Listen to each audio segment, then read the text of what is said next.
What's up, I'm Patrick and welcome to my channel, Renton Vlogs. In this particular video, I'll be taking a look at the Canon EOS 1ds Mark III, which will be part of a series I'll be doing where I cover cameras that cost under $1,000. I'll be looking at photography cameras, video cameras, and hybrid cameras as part of this series. But first, I just want to mention a few things before diving into this video.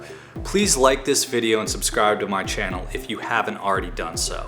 As this channel grows and as this series grows, what I'd like to do is give a camera back to somebody that subscribes to this channel.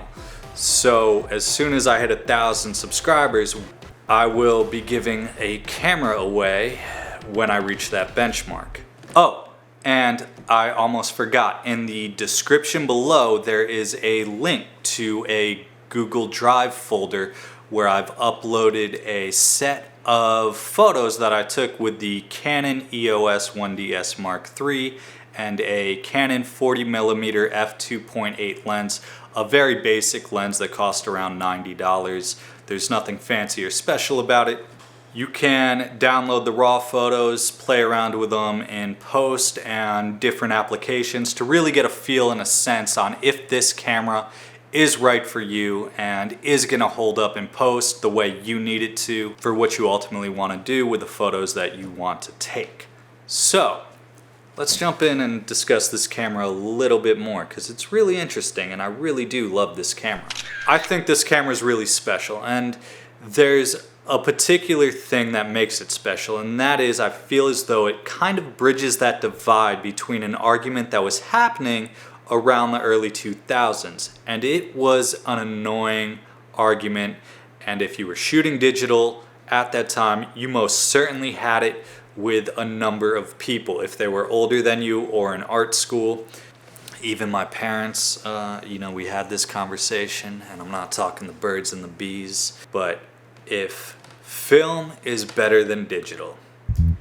I really do think digital is better than film at this point. Digital photography is not real photography. My photography teacher says so. The aesthetics are very similar. It's much more cost effective for me to use a digital camera, and I can get the photos back to my clients very quickly versus using a film camera. I just can't do that. Digital will never be as good as film. Didn't you sell those weird photos you took of your feet back to your professor after the semester ended? So, Canon, I think, clearly was listening to these conversations and debates happening. And what they did was try to make the best camera they possibly could that bridged the gap between film and digital. So, ultimately, a film camera that output an image that had an aesthetic that was similar to film. Something you don't really see in the cameras being released today. It almost has like a matte finish to it. It's like a lot of the new school, higher end, modern day digital cameras that Sony and Canon are outputting almost have like this glossy look to it, and that's great. There's nothing wrong with that. It looks awesome. But if you want like a matte look to a lot of the photos that cameras output, which was more common in film, that's what this camera kind of has the aesthetic of doing, and that's why I love it. I always like the look of the way a matte finish looked on film, but this happens to be digital and still capture that film aesthetic with a matte finish, and I love that. That is worth taking note of if you're looking for a camera that has a unique aesthetic to it. That's going to be a little bit different than what's out there on the market today, as you'll only find this camera in used stores like Adorama, B&H. If you're shopping on eBay, be careful, make sure there's a warranty offered. Plan to pay between $800 and $1,000 for the camera in good condition. Another key thing to look for is somebody that kept intact the manuals, the box, and all the cables. Probably is somebody that treated the camera very well while they used it. just a quick note on buying used camera equipment. For example, I paid $799 plus tax from Adorama's used marketplace. But the camera had about 100,000 photos taken with it. It had minor wear and tear around the labeling of the camera and a few scuff marks, but it had absolutely no dead pixels on it, perfect functionality, and yeah, I paid just over $800 with the tax included. So that's kind of your ballpark if you're going to search out one of these cameras in a used marketplace. You're going to pay between $800 and $1,000. It still holds up with plenty of ways you can use the camera. It's built like a tank, it's weather sealed. The battery life on it is also really, really good. I have 2 batteries. I've only needed to use one anytime I've gone out shooting, and the longest I've been out shooting for is about 6 hours. You could have 1 or 2 batteries, it'll last you all day, and you'll be able to enjoy the camera thoroughly. The major tech specs on this, I don't want to dive too deep into those because they're dated at this point, but certain things like the full frame sensor,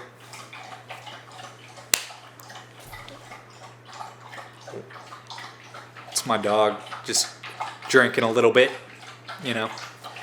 I know it's past 5 o'clock, buddy, but damn.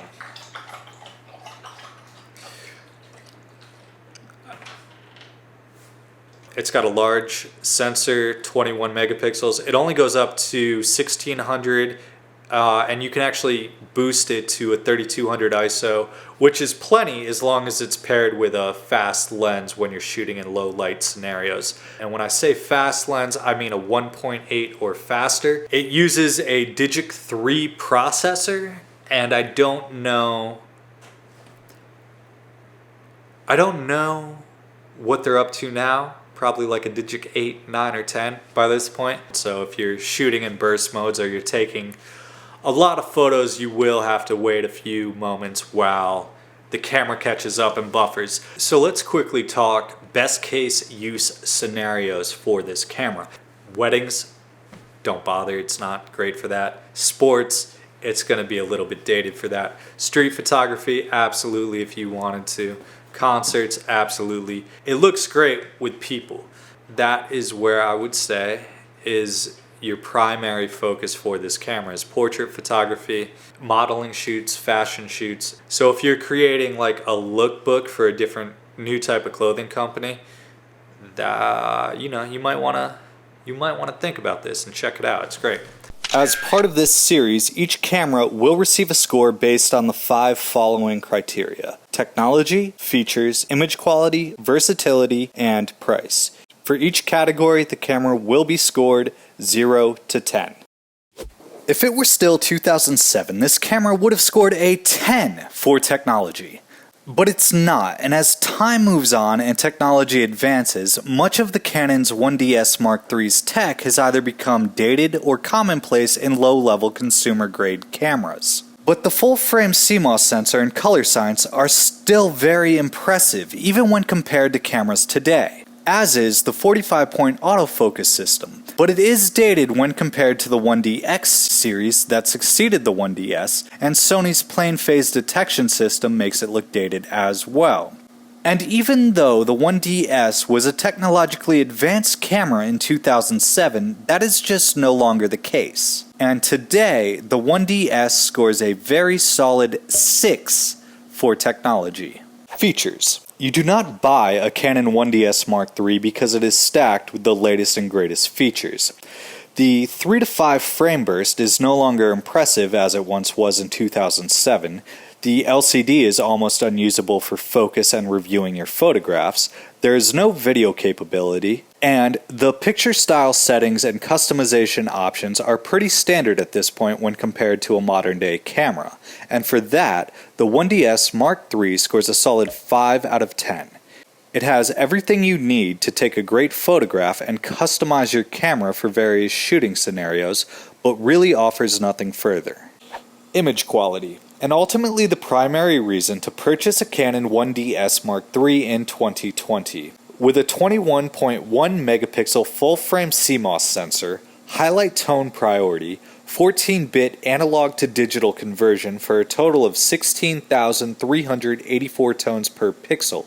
The 1ds Mark III outputs an extremely high quality image that you can push, pull, and bend in post without the image breaking down, to create some truly fantastic edits to images that will already stand out amongst the crowd. And for that, the 1ds Mark III scores a 9 out of 10. Versatility. You can ultimately use the Canon 1ds Mark III for anything. However, when shooting sports or important life events like weddings, it may start to feel a bit dated, and there are more modern cameras that are better stacked with features and technology to shoot events like those. Beyond that, this is most definitely a camera that will serve you well for however you may choose to use it, be it a fashion shoot or product photography and anything in between. And for that, the Canon 1ds Mark III scores a solid 7 for versatility. Price. The 1ds Mark III originally retailed for just under $8,000 back in 2007.